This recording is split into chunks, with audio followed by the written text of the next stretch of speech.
नमस्कार दोस्तों, welcome to my YouTube channel exam Adhyayan. ये दैनिक भास्कर का संपादकीय पढ़ रहे हैं हम। जन दबाव का प्रभाव। संपादकीय में क्या लिखा है ये देखते हैं। सुप्रीम कोर्ट की ओर से उन्नाव के पूर्व विधायक कुलदीप सिंह सेंगर को राहत देने वाले दिल्ली हाई कोर्ट के निर्णय पर रोक लगाने के साथ ही जिस तरह अरावली की पहाड़ियों की परिभाषा से संबंधित अपने ही फैसले को स्थगित किया गया और उससे यही रेखांकित होता है कि जन दबाव ने अपना असर दिखाया है। यह अच्छा हुआ कि सुप्रीम कोर्ट ने इन दोनों मामलों में जनता के दबाव को महसूस किया और सवालों से घिरे फैसलों पर रोक लगाई। लेकिन विचार इस पर भी होना चाहिए कि आखिर ऐसे फैसले कैसे दिए गए जिन्होंने महिलाओं की सुरक्षा और पर्यावरण की रक्षा को लेकर गंभीर प्रश्न खड़े किए। दिल्ली हाई कोर्ट और सुप्रीम कोर्ट के उक्त फैसले केवल विसंगति भरे नजर नहीं आ रहे थे, बल्कि इस बात का उपहास भी उड़ा रहे थे कि न्याय होने के साथ ही होते हुए भी दिखना चाहिए, न्याय होने के साथ भी दिखना चाहिए। तो दिल्ली हाई कोर्ट ने दुष्कर्म के दोषी कुलदीप सिंह सेंगर को केवल जमानत ही नहीं दी, बल्कि ट्रायल कोर्ट से मिली उम्र कैद की सजा इस आधार पर निलंबित भी कर दी थी कि जनप्रतिनिधि पॉक्सो एक्ट के तहत लोक सेवक की परिभाषा के दायरे में नहीं आते हैं। जनप्रतिनिधि पॉक्सो एक्ट के तहत लोक सेवक की परिभाषा के दायरे में नहीं आते हैं। यह बड़ा ही विचित्र निष्कर्ष था। दुर्भाग्य से इस निष्कर्ष का लाभ पूर्व विधायक को दे दिया। इस फैसले ने लोगों को हैरान भी किया और परेशान भी। इससे संतुष्ट नहीं हुआ जा सकता। अंततः सवालों से घिरे फैसलों पर रोक लग गई, क्योंकि ऐसे हर मामले न तो चर्चा में आ पाते हैं, न ही उन्हें लेकर लोग विरोध जताने सदैव सड़कों पर उतर पाते हैं। तो दूर दराज के ऐसे मामले या तो केवल खबर का हिस्सा बनकर रह जाते हैं या फिर अनसुने रह जाते हैं। इसकी अनदेखी नहीं की जा सकती कि जैसे उन्नाव दुष्कर्म कांड में दिल्ली हाई कोर्ट के फैसले का विरोध हो रहा था, वैसे ही अरावली की पहाड़ियों के मामले में सुप्रीम कोर्ट के फैसले की आलोचना सुप्रीम कोर्ट इसकी आलोचना के घेरे में था। तो इस कारण सुप्रीम कोर्ट की इस परिभाषा को मान्यता देना था कि 100 मीटर से ऊंची पहाड़ियां को ही अरावली पर्वतल का हिस्सा माना जाएगा। इससे अरावली के एक बड़े हिस्से में खनन का रास्ता खुलता दिख रहा था। इससे लोगों को चिंतित होना स्वाभाविक था। यह राहतकारी है कि सुप्रीम कोर्ट ने अपने ही फैसले पर रोक लगा दी, लेकिन आखिर अरावली की ऐसी परिभाषा को मान्यता कैसे मिल गई जो इस पर्वतमाला के अस्तित्व को ही संकट में डाल सकती थी। प्रश्न यह भी है कि यदि उक्त फैसलों के विरुद्ध केंद्र दिल्ली के स्थान पर दिल्ली के अन्य किसी हिस्से में होता तो क्या तब भी उनमें रोक लगती। जो भी हो, न्यायपालिका को यह संदेश भी नहीं देना चाहिए, वह जन दबाव से ही प्रभावित होती है। अगला बिजनेस स्टैंडर्ड का एडिटोरियल है, विश्व व्यापार सुधार। राष्ट्रपति डोनाल्ड ट्रंप के अधीन अमेरिका की संघीय सरकार का बहुपक्षीय मामलों के प्रति रचनात्मक दृष्टिकोण अपनाना मुश्किल है। ट्रंप के अधीन अमेरिका की संघीय सरकार का बहुपक्षीय मामलों के प्रति रचनात्मक दृष्टिकोण अपनाना मुश्किल है। इस बात की संभावना कहीं अधिक है कि यह समझौता बाहर निकल जाए, उन्हें नुकसानदेह घोषित करके रद्द कर दे, तो वैश्विक शासन को लेकर सब कुछ नष्ट कर देने का नजरिया अपनाए।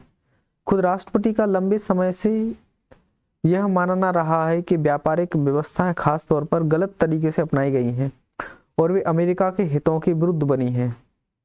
तो ऐसे में अमेरिका के द्वारा विश्व व्यापार संगठन, या बात करें शॉर्टकट में इसको WTO बोलते हैं, वर्ल्ड ट्रेड ऑर्गेनाइजेशन, इसको ज्ञापन देकर संस्था के संचालन और संभावित सुधारों से संबंधित चिंताओं का विवरण प्रस्तुत करना अप्रत्याशित भी है और स्वागत योग्य भी।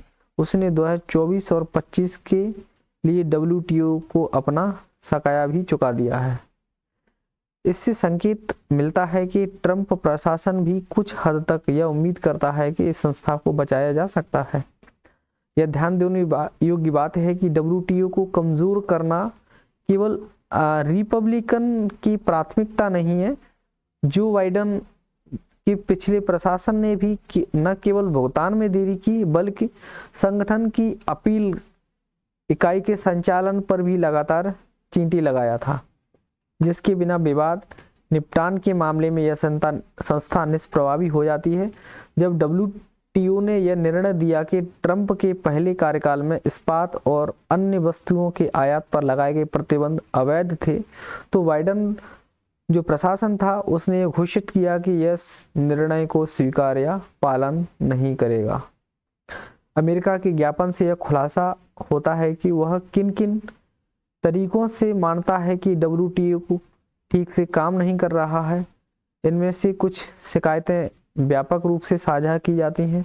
उदाहरण के लिए, इसने अर्थव्यवस्थाओं द्वारा स्वयं को विकासशील घोषित करने और इस प्रकार विशेष और भिन्न व्यवहार पाने की पात्रता को एक समस्या के रूप में चिन्हित किया है। पिछले वर्ष चीन ने कहा था कि यह विकासशील देश के विशेषाधिकारों को छोड़ देगा, लेकिन अमेरिका और कोई उभरती अर्थव्यवस्था मानती है कि चीन ने इन विशेषाधिकारों को बहुत लंबे समय तक बनाए रखा, जिससे प्रणाली की विश्वसनीयता को नुकसान पहुंचा है।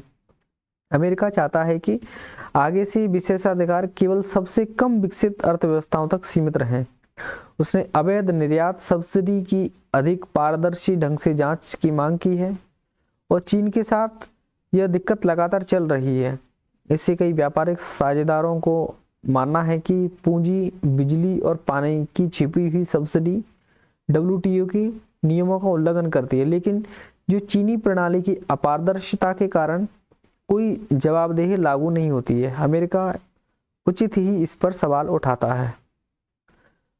दोनों मुद्दे और अन्य भी ऐसी चिंता हैं जिनमें बाकी दुनिया शायद बातचीत के लिए तैयार होती है। और यह दुर्भाग्यपूर्ण अमेरिका मानता है कि ऐसे बदलावों के लिए व्यापार गठबंधन बनाना आवश्यक नहीं है, बल्कि शासन संरचना को अकेले ही बदलने की कोशिश करनी चाहिए। दूसरी ओर अमेरिका की कुछ अतिरिक्त शिकायतें भी हैं जिनके इर्द गिर्द उसे गठबंधन बनाने में कठिनाई हो सकती है। इनमें से एक सबसे तरजीही देश की अवधारणा पर हमला, जो बहुपक्षीय व्यापार समझौते को नीचे है, बहुपक्षीय व्यापार समझौते के नीचे है। द्विपक्षीय रूप से इस तरह बातचीत करने के बजाय कुछ देशों को लाभ मिले और कुछ को अन्य को नुकसान हो जाए, तो तरजीही मुल्क मानक का अर्थ है। जब किसी देश के व्यापार नियम बदलते हैं तो उस दर्जे वाले सभी व्यापारिक साझेदार स्वतः लाभान्वित होते हैं। तो इस मानक को छोड़ना अराजकता पैदा करेगा, लेकिन सबसे बड़ी अर्थव्यवस्था को सबसे कम नुकसान होगा। यही कारण है कि अमेरिका ने इसे कमजोर किया और भारत को इसके विरुद्ध दलील रखनी चाहिए। साथ ही शुल्क लगाने के लिए राष्ट्रीय सुरक्षा को एक कारण के तौर पर इस्तेमाल करके इसका बेवजह बड़े पैमाने पर विस्तार करने का भी है। लेकिन भारत को यह स्वीकार करना होगा कि अमेरिका की कुछ मांगें, मसलन बहुपक्षीय समझौतों की मान्यता, व्यापक रूप से लोकप्रिय होंगी। भारत WTO में अपनी वीटो का अत्यधिक उपयोग किया है। भारत WTO में और चहुपक्षवाद का बढ़ना एक स्वाभाविक प्रतिक्रिया भी है। अगला हिंदुस्तान.com का ये अरावली बीमर्स से संबंधित ये संवाद किया, ये देखते हैं इसके बारे में। अरावली की रक्षा के लिए होने वाला हर प्रयास स्वागत योग्य है। सर्वोच्च न्यायालय ने अरावली की रक्षा के लिए अपने ही पूर्व के फैसले पर रोक लगाकर बहुत सकारात्मक माहौल बना दिया है। दरअसल 20 नवंबर को न्यायालय के द्वारा दिए गए फैसले के अनुसार अरावली पर्वत की परिभाषा को सीमित करके देखा जा रहा था। अब न्यायालय ने एक नई परिभाषा गढ़ने की दिशा में कदम बढ़ाकर उचित फैसला लिया है।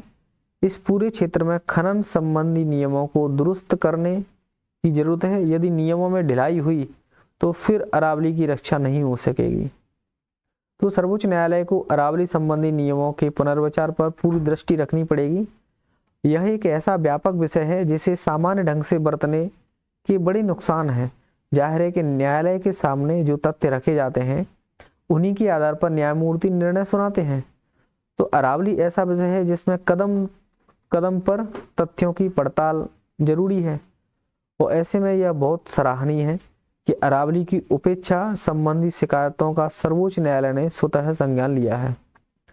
बहरहाल भारत के प्रधान न्यायाधीश सूर्यकांत और न्यायमूर्ति जेके माहेश्वरी और एजी मसीह की पीठ का रुख स्पष्ट है कि अब न्यायालय संबंधित क्षेत्र के विशेषज्ञों की सहायता से तमाम पहलुओं की विस्तृत जांच करेगा और एक उच्च स्तरीय विशेषज्ञ समिति का गठन करेगा।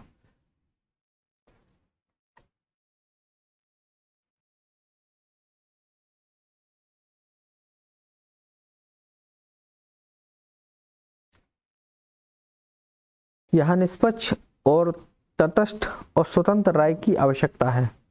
लक्ष्य केवल एक ही है और होना भी चाहिए कि किसी भी तरह अरावली पर्वतमाला के संरक्षण का मार्ग प्रशस्त हो। सर्वोच्च न्यायालय के इस फैसले के बाद संबंधित सरकारी विभागों की बेहद सचेत भाव से चलना होगा। अरावली का मानचित्रण और सीमांकन जैसे काम अब न्यायालय की निगाह में आ जाएंगे। संभव है कि अरावली संबंधी नए तथ्य सामने आए। इसमें कोई संदेह नहीं है कि अरावली को निरंतर नुकसान पहुंचाया जा रहा है। कई जगह इसके पहाड़ों को काटा छाटा गया है।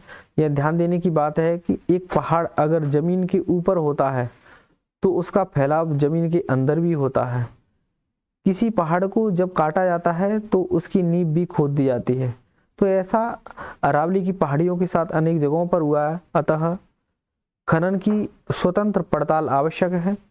उम्मीद करनी चाहिए कि अरावली संबंधी जो नियम कायदे अब सर्वोच्च न्यायालय के नेतृत्व में बनेंगे और उनकी पालना सुनिश्चित होगी।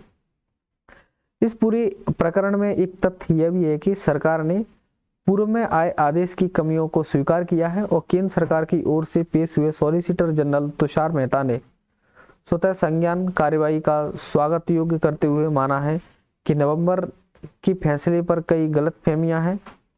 सरकार इस बात से सहमत है कि अब सर्वोच्च न्यायालय की मंजूरी के बाद ही खनन रुकना है। 1 मिनट,